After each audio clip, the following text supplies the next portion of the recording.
Au charmant village pittoresque et rustique vivait un misérable bûcheron dont la routine quotidienne consistait à s'enfoncer au cœur de la forêt environnante pour couper du bois.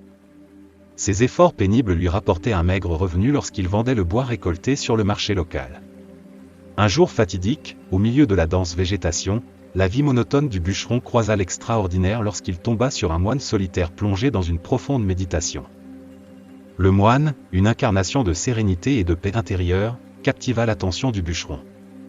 Attiré par une force inexplicable, le bûcheron s'approcha de la figure en méditation et s'assit humblement en présence du moine. La tranquillité émanant de l'être du moine semblait envelopper tout l'espace dégagé, créant une atmosphère de profonde quiétude. Lorsque le moine ouvrit lentement les yeux, reconnaissant la présence du bûcheron, ce dernier se sentit poussé à partager le fardeau de sa vie appauvrie. Avec une sincérité authentique, le bûcheron chercha des conseils auprès du moine sage, espérant un phare de sagesse pour éclairer son chemin hors de la misère. En réponse, le moine, avec un regard semblant percer le voile des soucis mondains, prononça un conseil simple mais énigmatique, « Avance ». Intrigué et animé par un nouveau sentiment de dessein, le bûcheron décide de placer sa confiance dans les paroles du moine vénérable. Ce conseil cryptique le poussa à s'aventurer au-delà des limites familières de sa routine, se lançant dans un voyage vers l'inconnu. La forêt, autrefois simplement une source de bois et de gagne-pain, devint maintenant un paysage métaphorique pour l'exploration des possibilités de la vie par le bûcheron. À la suite de cette rencontre, l'histoire du bûcheron transcenda les frontières de son modeste village, résonnant avec le thème universel de la recherche de conseils et de l'acceptation du changement. Les paroles énigmatiques du moine devinrent une force motrice, incitant le bûcheron à naviguer dans les méandres du destin avec une résilience et une détermination renouvelées. Peu savait-il que cette rencontre marquera le début d'une odyssée transformative, le mettant au défi de redéfinir son destin et de découvrir la richesse cachée au-delà du vernis de son existence appauvrie. Ayant embrassé le conseil cryptique du moine de continuer, le bûcheron se lança dans un voyage transformateur qui se déployait comme les chapitres d'un récit épique. Ses premiers pas le conduisirent à découvrir une forêt de santal cachée, une découverte heureuse qui modifierait le cours de sa fortune. Ravi par cette révélation, le bûcheron détourna son attention du bois conventionnel vers le santal aromatique et très recherché, en faisant une marchandise lucrative. En s'aventurant dans le commerce du santal, la fortune du bûcheron commença à grimper. La demande pour cette ressource précieuse lui apporta une richesse substantielle, lui permettant de transcender les limites de la pauvreté qui avait autrefois défini son existence. Motivé par son succès naissant et désirant plus de conseils, le bûcheron décida de revisiter le sage moine qui l'avait initialement lancé sur ce chemin extraordinaire. Une fois de plus en présence du moine, le bûcheron partagea le récit de sa transformation et rechercha des conseils supplémentaires. Avec sérénité, le moine réitéra son conseil énigmatique de « continuer ». Encouragé par la sagesse inébranlable du moine, le bûcheron poursuit son voyage, cette fois découvrant par hasard une mine d'or d'une richesse inimaginable. La découverte de la mine d'or propulsa la richesse du bûcheron à des hauteurs sans précédent. Sa vie, autrefois marquée par la peine et la pauvreté, était maintenant ornée de la prospérité scintillante que leur apportait. Cependant, les paroles du moine restaient gravées dans sa conscience, l'incitant à persévérer dans sa quête. Fidèle à la nature cyclique de son voyage extraordinaire, le bûcheron suivit une fois de plus les conseils du moine, s'aventurant dans des territoires inexplorés. Cette fois, son chemin le conduisit à découvrir des gemmes précieuses, diamants, rubis et perles, chaque découverte ajoutant à sa richesse croissante. Le bûcheron, maintenant paré de l'opulence de ces trésors nouvellement découverts, se dressa comme un témoignage du pouvoir transformateur d'embrasser le changement et de suivre les conseils du moine mystérieux. À la fin, l'odyssée du bûcheron avait évolué en une saga de la misère à la richesse, propulsée par le conseil simple mais profond du moine de continuer. Des tranquilles forêts de santal aux mines d'or scintillantes et aux éblouissantes pierres précieuses, chaque chapitre de son voyage se déroulait comme un témoignage des possibilités illimitées qui attendent ceux qui sont prêts à s'aventurer au-delà du familier et à embrasser l'inconnu. Au milieu de l'opulence de sa nouvelle richesse et vivant une vie autrefois inimaginable, le bûcheron se retrouva à contempler l'absence manifeste de possession matérielle du moine. Perplexe devant le contraste frappant entre sa propre richesse et l'existence apparemment simple du moine, le bûcheron, poussé par la curiosité, chercha à nouveau le sage. Sa question était simple: pourquoi, possédant une sagesse profonde, le moine évitait-il l'accumulation de richesses mondaines? En réponse à l'interrogation du bûcheron, le moine, avec un calme tranquille, expliqua qu'il avait transcendé l'attrait des poursuites matérielles. Sa joie, indiqua-t-il, dépassait l'attrait éphémère des diamants, des rubis et des perles.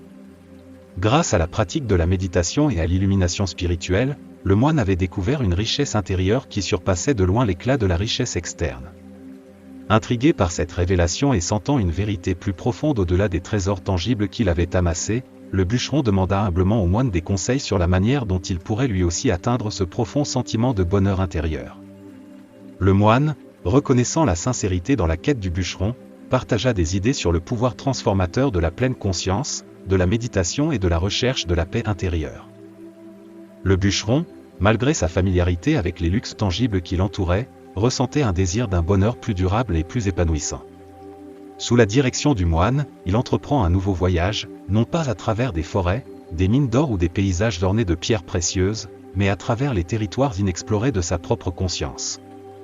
Alors que le bûcheron s'immerge dans les pratiques recommandées par le moine, il découvrit la joie profonde qui émane de l'intérieur, indépendante des circonstances extérieures. La quête du bonheur intérieur devient une odyssée transformative, le bûcheron réalisant que la véritable richesse réside non pas dans l'accumulation de richesses matérielles, mais dans la sérénité et la satisfaction qui résultent d'une connexion harmonieuse avec soi-même. En réponse à la quête du bûcheron pour le bonheur intérieur, le moine élucida que le chemin résidait dans la pratique de la méditation. Avec une présence sereine, le moine expliqua que la véritable paix intérieure pouvait être atteinte en observant l'esprit sans attachement, en permettant aux pensées de venir et partir sans interférence. C'était dans cet état de conscience dégagé que la méditation véritable émergeait. Le moine guida le bûcheron à embrasser une pratique méditative qui transcende les distractions ordinaires de l'esprit. En cultivant une conscience attentive et en permettant le flux et reflux des pensées sans attachement, le bûcheron pouvait plonger dans le calme intérieur. Dans le sanctuaire tranquille de la conscience sans pensée, expliqua le moine, on pouvait découvrir un bonheur profond et durable qui surpassait l'attrait éphémère des circonstances extérieures. Alors que le bûcheron s'engageait sérieusement dans la pratique de la méditation, il faisait l'expérience progressive du pouvoir transformateur de calmer l'esprit. Dans le calme de la pensée, il découvrit une source de joie qui n'était pas dépendante de l'accumulation de richesses extérieures ou de l'éclat de gemmes précieuses. Les enseignements du moine l'avaient conduit à la réalisation que le bonheur véritable réside en lui, au-delà de l'attrait éphémère des richesses matérielles. Le bûcheron, autrefois épris de l'opulence qui l'entourait, comprenait maintenant que la véritable richesse résidait dans la profondeur de son propre être. Grâce à la pratique de la méditation, il avait dénoué les couches d'attachement et de désir, dévoilant une source de bonheur qui transcende la nature éphémère des possessions extérieures.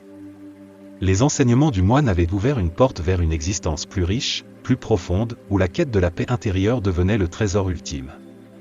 Avec la vision profonde acquise grâce à la méditation, le bûcheron se retrouva à réfléchir à la tendance humaine prédominante à consacrer une vie à la poursuite implacable de trésors extérieurs, négligeant involontairement la vaste richesse qui réside en lui.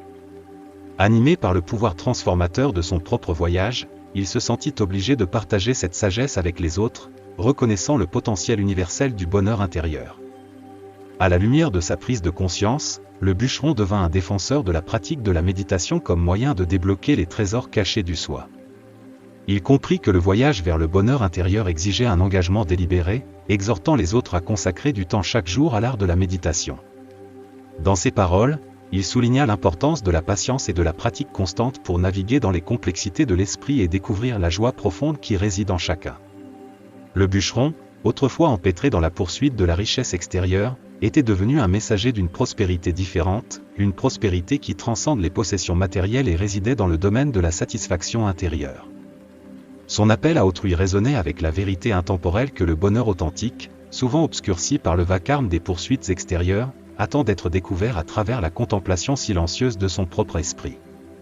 En conclusion, le récit du bûcheron reste un rappel inspirant, nous exhortant à regarder au-delà de l'attrait éphémère de la richesse extérieure et à entreprendre un voyage pour découvrir une véritable satisfaction en nous-mêmes. Son odyssée transformative, de la poursuite des richesses matérielles à la réalisation profonde que le bonheur authentique réside dans la tranquillité de son propre esprit, sert de leçon intemporelle.